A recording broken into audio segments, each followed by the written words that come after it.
It's a bingo. It's a bingo.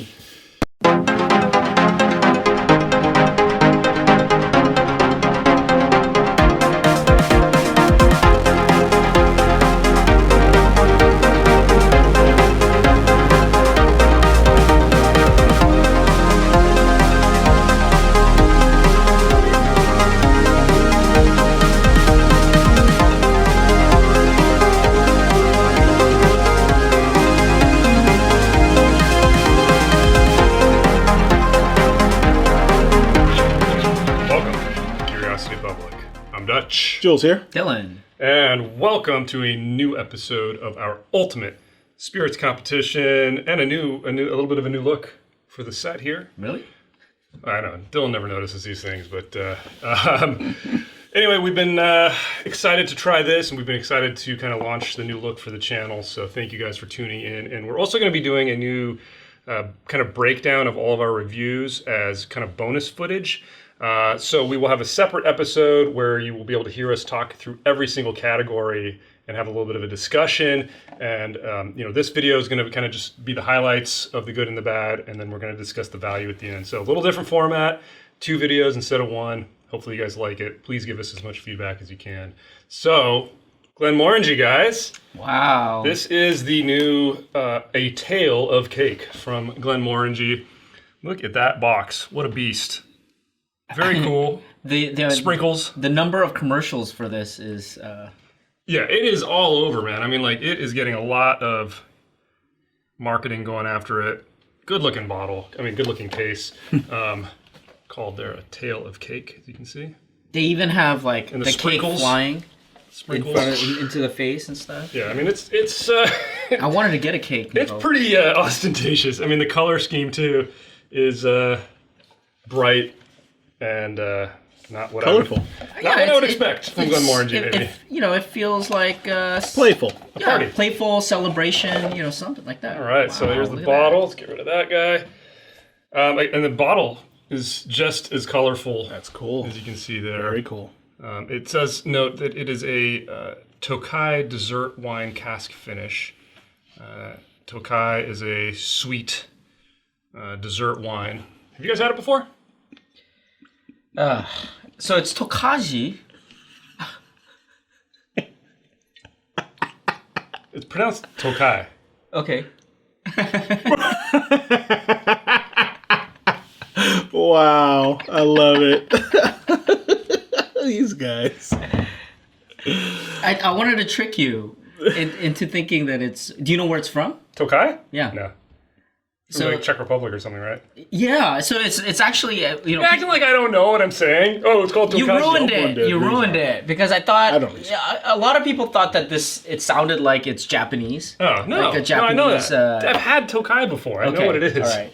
Come on. All right, I'm gonna get his port. Now you can try to trick everybody else. All right. So it's the brainchild of Bill Lumsden, director of Whiskey Creation. Dr. Bill. Yeah, sorry, Dr. Bill. He worked on the Signet, the Bacalta, Alta, all of that stuff.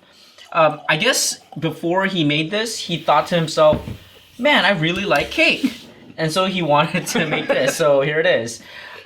He said that his favorite memories in the past all came from having cake. Whether it's a birthday, whether it's a pineapple birthday cake in particular. He wanted a whiskey that was finished in Tokai wine cask, but it looks like it's spelled Tokaji, and so people thought that it was from Japan, like Japanese wine casks or something like that. But it's really not. It's a dessert wine from the Hungarian region of Tokai, created using noble rot grapes. The rot fungus basically causes the grapes to shrivel up and concentrate the sugar. So yes, so it's actually not Japanese. I was hoping you'd... You're hoping I was more of an idiot than I actually am. Yeah. All right, guys, let's get tasting. What's our proof on this? 46%. Oh. Price point? It's right around 100, right? 120? Yeah, I paid 100. All right, guys, we've had some time to taste. We've discussed it. We mentioned there's going to be bonus footage where you can see our discussion. Please check that out. But let's kick off our discussion with the good. All right, guys. What was good in this? There was a lot of good. Yeah. I really enjoyed this. Overall, if I had to pick one of the categories that I thought kind of stood out, it was really the aroma. And again, for me, I've got a bad nose. So when I can really get flavors in a spirit, it says a lot. And this one really stood out for me. I got like a sugared apricot, like a white grape, almost like a sweet white wine. I mean, surprise, surprise, sweet white wine. And that really came through, though. I didn't personally get much of a burn or anything on the nose. I really enjoyed it, and it didn't necessarily deliver on all those on the palate, but most of them, it was pretty solid. Nice. Again, seeing what you're, what you were saying, there's a lot of good happening. But more specifically to me, like the uniqueness of this bottle, the story behind it, how they came up with it, the blend itself, it's really great. That's why high marks on that. I mean, Glenmorangie, coming off with these different one-offs, it's really cool. Yeah. Nice. One-offs, but like, but massive. Bottles. Yeah. Yeah, so I want to talk about the flavor. I mean, who would have thought that rot fungus would, make a huge deal in creating a finished product like this, right? I thought the flavor was good, and I thought it was doing something that is different. It's not as crazy as like Cadbull or Cadbull Estate. I think it definitely skews toward the sweet, ripe fruits, apricot, peaches, summer fruits. I don't think it goes as far as stewed and cooked fruits, but it does that, and it does that well. And to me, that was very pleasant. And I feel like I can take this and I could drink this on a summer, like breezy afternoon. At a picnic. At a picnic. I think it would be very good. And I think the flavors are not off-putting. It's pleasant. It's pleasant. So that's what I thought was really good. All right, guys. A lot of good there. Let's move on to the bad. So despite what Jules said about the uniqueness, I actually thought the uniqueness was kind of where this suffered, and not in the presentation at all. That is unique. There are a lot of Glenmorangie expressions, right. But to me, if I hadn't recently had Cadbull 15, where I feel like you get a lot of, I wouldn't say the same flavors, but kind of similar genre flavors. I just thought it was executed better in the Cadbull. That was a 15-year. You could taste the age there. It certainly more mature. More mature, more rich.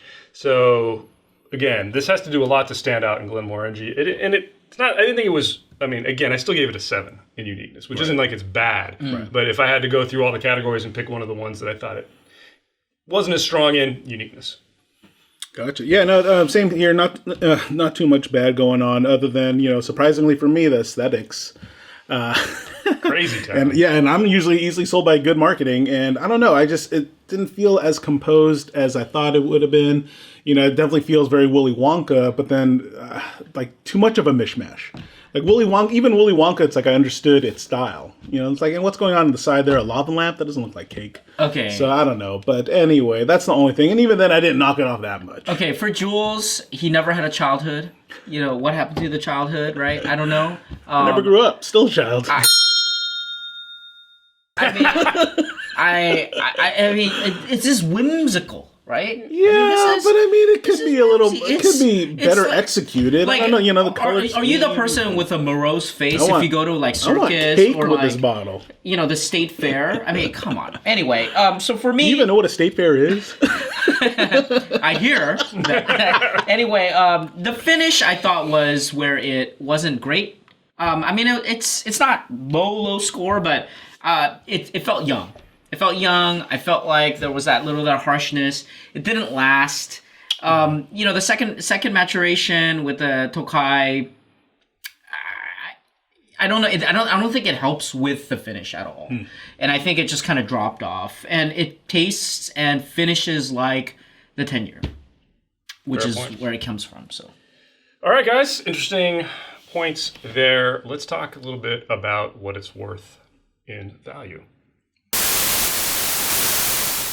Okay, guys, I scored this a 3 out of 5 for value. I thought same. I think it slots in there with a lot of the other Glenmorangie special releases. It is a little bit more expensive than some of them.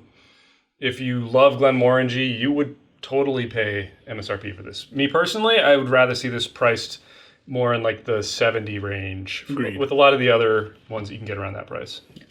Agreed. No, I agree with you, and I think that's why, like, again, I was battling with aesthetics on it because it's like at this price point, kind of expected more, or at least it should have Remember been. Cadbull? Cadbull Exactly. 15 And year, Cadbull really sold 70, me 80 on- bucks. Not Exactly. 120. Yeah, 120. Yeah, $30 off. But great marketing. Yeah, still great marketing. I can't knock it. And they'll sell it for that price. Yeah, well, maybe I'm just young at heart. $70. Yeah, so you Yeah, so it's the same. cool. So we totally agree on value. Awesome. All right, guys, let's get our scores. And we do have a 100-point grading system across 10 different categories that include aroma, flavor, body, complexity, balance, finish, uniqueness, drinkability, aesthetics, and value. Although we do favor flavor greater, and we go aesthetics and value by half. I got to figure that out. You gotta practice it. Oh, you say it so many times and you still can't. Yeah. All right, guys, I gave it a 76. I give it a 74. And I gave it a 77. Wow. So our Metal official, for sure. yeah, official Curiosity Public Ultimate Spirits Competition score for Glenmorangie, A Tale of Cake, solid silver at 75. Wow. Okay. And, yeah. Strong, dude. Keep in mind, Strong. we do round down, so this was a 75.6, but you got to really, if you want to get up a point, You gotta earn it You here. got to earn it here. 75 silver medal for Glenmorangie. I Wow. think that's appropriate. Yeah. You know, Yeah. this is a silver medal. Silver medal. It's good. It's not gonna, Silver medal birthday. not gonna win a gold in our competition, but good enough for silver. We need cake. Agreed. And guys, we do plan to do a tasting with this paired with some cake. So keep an eye out for that. And also, as a reminder, we're going to have a second episode that will come out right after this one, where we go through our whole scoring system and we talk through how we scored this. And in the future, those are going to be bonus footage. So please give us some feedback on that as well, and make sure to check that out. Jules? Tell us what you guys think in the comments below. Give us a thumbs up if you like this episode. Hit subscribe for more videos from Curiosity Public. Check out our podcast on all your favorite podcast platforms.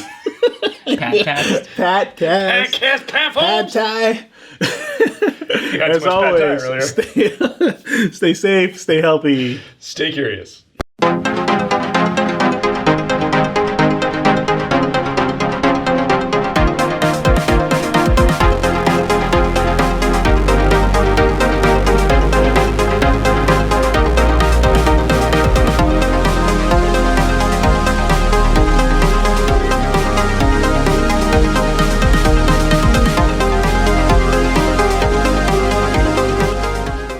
Podcast.